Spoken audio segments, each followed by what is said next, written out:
Hello, Christy here with Little Roots Ranch, and today we're going to talk about determinate versus indeterminate tomatoes. Now, why is this important? Because soon you'll be placing your seed orders, and you're likely going to be getting some tomatoes. And you'll notice that there are determinate and indeterminate tomatoes. And you might be wondering, what exactly does that mean? Well, I'm here to tell you. So I'm going to run through the list of the qualities of determinate tomatoes, then qualities of indeterminate tomatoes, and then a quick recap of going back and forth of a compare and contrast. So, without further ado, for determinate tomatoes, they tend to ripen sooner. This is a really big benefit of determinate tomatoes, and usually under more unfavorable conditions like cooler weather or whatnot. Huge bonus here in the Pacific Northwest because our summers are not hot, shall we say. Also, you know those tomato cages that you see that are like, I don't know, about like hip height or so, and a lot of people plant indeterminate tomatoes in them and they're like, this doesn't work at all? Correct. Those are for determinate tomatoes. They don't grow as tall. They're not forever growing. And so those smaller cages, those are perfect for if you're growing determinate tomatoes. Another thing is that determinate tomatoes set fruit on the terminal ends, which means all up top, just all the fruit's right there. That'll make sense in just a second. And determinate tomatoes, it's easier to grow them in containers. Obviously, you want a large enough container, and I know that the pros grow anything in containers, but they've also got dedicated systems for hydration, nutrient management, all of that stuff. For the average backyard gardener, the determinate tomatoes are better for growing in containers.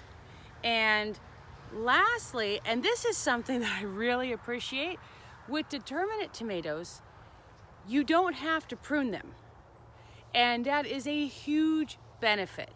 Now, the reason that those little cages and you don't have to prune and they ripen earlier and all that good stuff is because determinate tomatoes, what that means is their growing rate, their growing height and all that is predetermined.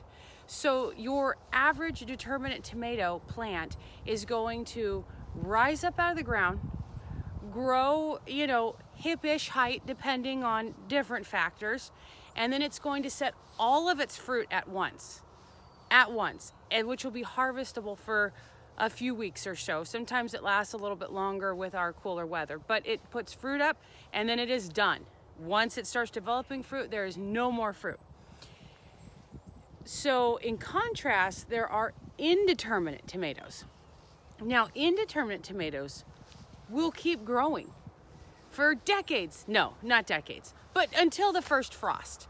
And I feel like I've heard of, like in Southern California or something, people growing a tomato plant for like a year and a half or something. Don't quote me on that one. But yeah, so indeterminate, shorter, predetermined, fruits all at once is basically the gist of it. Indeterminate has a longer growth period.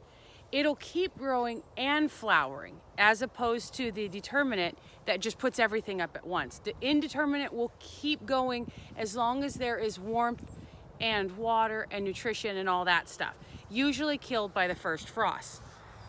For indeterminate, those are those big long ones that you see. Those are the ones that you have to trellis or stake, some kind of support system, because if you don't, it's going to get out of control really, really, really fast.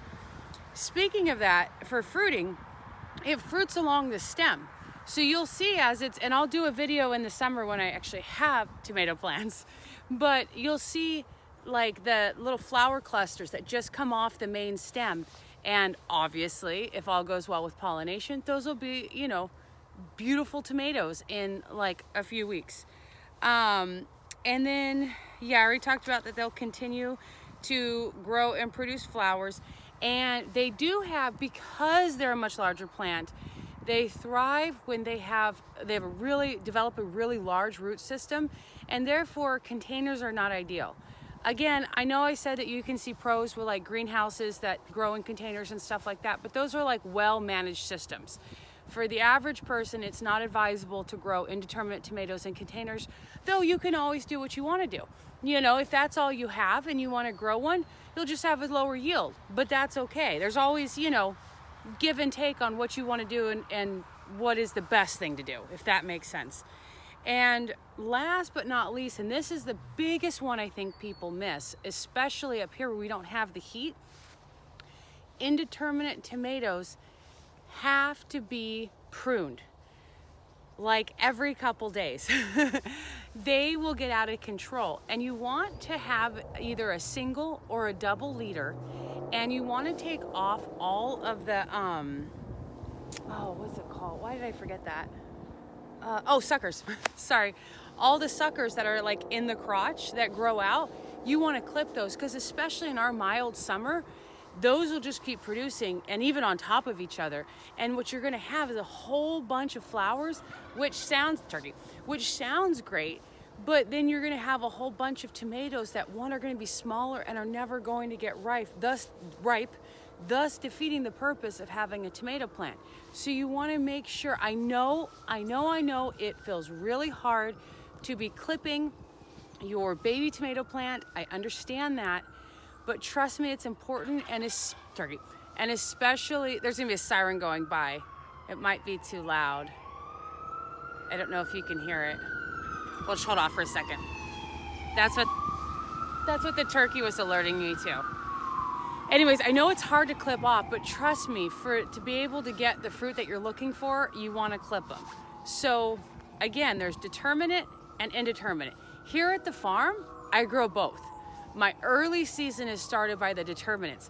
I like that they put up all the fruit at once, especially for my canning, or like if I'm making sauces or whatever I want to do, or for markets or whatnot. For a family that's only going to have, say, one tomato plant or a couple tomato plants, I would recommend a variety or doing indeterminate, just because then you have a longer like pick period. But for me, you know, I use a lot of tomatoes. I also give them to friends and sell them and all that stuff. So for me, I've got tomatoes upon tomatoes. But you can't go wrong with either one. And determinates are really good. My favorite thus far determinate was Oregon Spring. And I grow that, and that starts off my tomatoes. And then of course I have my indeterminates producing all summer long. And I grow both of those inside and outside of the greenhouse. But yeah, so to give a really quick contrast of determinate and indeterminate, and I thought about this and I was like, I don't know if this will make it more confusing or not, but I'll go through really quick. Okay, so determinate tomatoes will ripen earlier.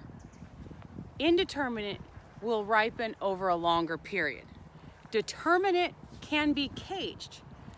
Indeterminate needs to be stalked or staked or trellised or whatever.